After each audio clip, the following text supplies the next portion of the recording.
খাওয়ার পর মাত্র 10 মিনিট হাঁটলে আপনার শরীরে কি হয় জানেন? অনেকেই মনে করেন ব্যায়াম করতে হলে অন্তত 1 ঘন্টা সময় লাগবে, কিন্তু গবেষণায় দেখা যায় খাবারের পর অল্প সময় হাঁটাও শরীরের জন্য দারুণ উপকারী হতে পারে। আপনি যখন খাওয়ার পর হাঁটেন তখন আপনার পেশিগুলো রক্তের গ্লুকোজ ব্যবহার করতে শুরু করে। এর ফলে রক্তের শর্করার মাত্রা দ্রুত বেড়ে যাওয়ার ঝুঁকি কমতে পারে। এটি শুধু ডায়াবেটিস রোগীদের জন্য নয়, সুস্থ মানুষের জন্যও উপকারী। নিয়মিত খাওয়ার পর হাঁটার অভ্যাস ইনসুলিনের কার্যকারিতা উন্নত করতে সাহায্য করে। মিরপুরবাসীর জন্য সুখবর, আলোক ফার্মার হোম ডেলিভারিতে ওষুধ পৌঁছে যাবে ঘরে, সঙ্গে পাবেন 5% ছাড়। অর্ডার করতে এখনই যোগাযোগ করুন আমাদের হোয়াটসঅ্যাপ নম্বরে।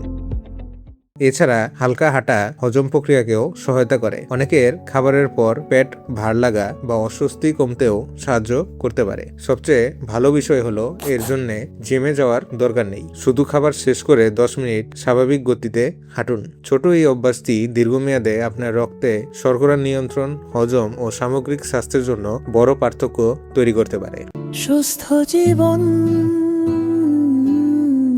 সুন্দর পৃথিবী।